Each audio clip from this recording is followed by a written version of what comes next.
Good morning students. मैं विकास Kumar, English academy बाघा, बेगूसराय, बिहार। मैं video के इस कड़ी में हिंदी 100 मार्क्स का 7वां अध्याय ओ सदानीरा के कुछ वस्तुनिष्ठ प्रश्न के बारे में चर्चा करने वाला हूँ। इससे पहले मैं आपको बता दूँ कि इस वीडियो से पहले विभिन्न अध्यायों का वस्तुनिष्ठ प्रश्न और कवि परिचय मैं अपलोड कर चुका हूं। यदि आप नहीं देखे हैं तो मेरे प्लेलिस्ट में जाकर उसे अवश्य देख लें और चैनल को सब्सक्राइब कर लें ताकि अगला वीडियो आपको मिलता रहे और उसका नोटिफिकेशन आपके मोबाइल पर प्राप्त होता रहे। तो चलिए इस अध्याय के कुछ वस्तुनिष्ठ प्रश्न की ओर आगे बढ़ते हैं हम लोग। सर्वप्रथम वस्तुनिष्ठ प्रश्न जो है, प्रश्न संख्या पहला, ओ सदानीरा के लेखक हैं जगदीश चंद्र माथुर। दूसरा प्रश्न है, ओ सदानीरा किस नदी को निमित्त बनाकर लिखा गया है। प्रश्न को ध्यान से सुनिए।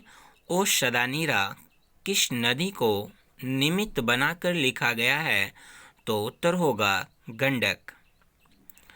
दूसरा प्रश्न है, ओ सदानीरा निबंध बिहार के किस क्षेत्र की संस्कृति पर लिखी गई है, तो उत्तर होगा चंपारण।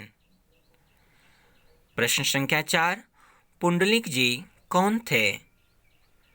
पुंडलिक जी कौन थे, सही उत्तर है एक शिक्षक। अगला प्रश्न है, ओ सदानीरा क्या है। ओ सदानीरा क्या है, तो ओ सदानीरा एक निबंध है। प्रश्न संख्या 6, चंपारण क्षेत्र में बाढ़ का मुख्य कारण क्या है। जंगलों का कटना। माथुर जी किस राज्य के शिक्षा सचिव नियुक्त हुए, तो उत्तर होगा मध्य प्रदेश। अगला प्रश्न है, अंग्रेज ठेकेदारों ने किस चीज़ की खेती का विस्तार किया। अंग्रेज ठेकेदारों ने किस चीज़ की खेती का विस्तार किया, तो उत्तर होगा नील। प्रश्न संख्या 9, भगवान महावीर का जन्म कहाँ हुआ था, तो उत्तर होगा वैशाली। 10वां प्रश्न है, महावीर किस धर्म के उपासक थे। महावीर किस धर्म के उपासक थे, सही उत्तर जैन धर्म। गौतम बुद्ध का आविर्भाव कब हुआ था। आविर्भाव से तात्पर्य है कि उनका आगमन, उनका जन्म कब हुआ था, आज से बताना है। तो गौतम बुद्ध का आविर्भाव कब हुआ था, तो उत्तर होगा 2500 वर्ष पहले या 2500 वर्ष पहले बोल सकते हैं। प्रश्न संख्या 12, राजा हरि सिंह देव को कब और किससे मुकाबला करना पड़ा, तो उत्तर होगा 1325 ईस्वी में गयासुद्दीन तुगलक से। अगले प्रश्न की ओर आगे बढ़ते हैं हम लोग। अगला प्रश्न संख्या 13,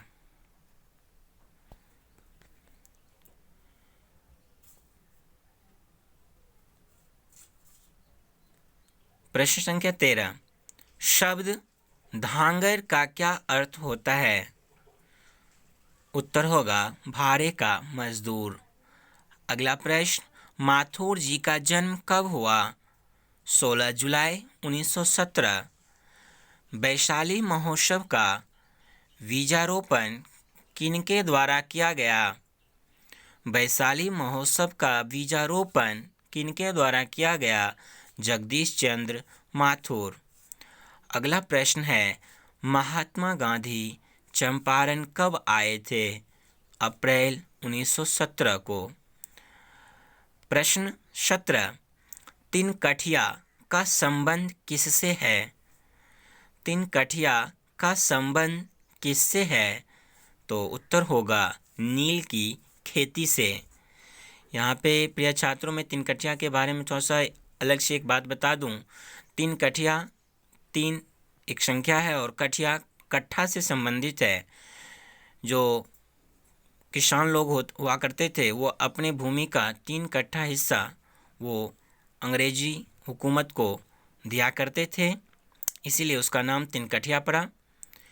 प्रश्न संख्या 18, माथुर जी को वीतिहरवा पहुँचने पर कौन मिले? उत्तर होगा पुंडलिक जी। मैं पहले ही बता दिया हूँ कि ये एक शिक्षक थे। अगला प्रश्न, किस जगह गंडक को नारायणी नाम से भी जाना जाता है? तो उत्तर होगा कुशीनगर। अगला प्रश्न है प्रश्न संख्या 21, गंडक गंगा के संगम पर स्थित क्षेत्र है। यहाँ पे 2 नदी का संगम है, गंडक और गंगा, तो उत्तर होगा हरिहर क्षेत्र। प्रिय छात्रों, आपको बता दूं, हरिहर क्षेत्र बिहार का एक सबसे बड़ा पशु मेला लगने वाला क्षेत्र है, जो सोनपुर के पास अवस्थित है। 22वां प्रश्न, पंडई नदी बहती हुई कहाँ तक जाती है?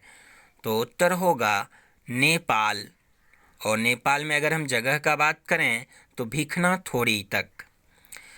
प्रश्न संख्या 23, भोर का तारा एकांकी का संपादक कौन है? उत्तर जगदीश चंद्र माथुर। इनका बहुत ही महत्वपूर्ण ये किताब है, याद रखिएगा, भोर का तारा, जगदीश चंद्र माथुर। दशरथ नंदन किनकी कृति है? तो माथुर जी की है।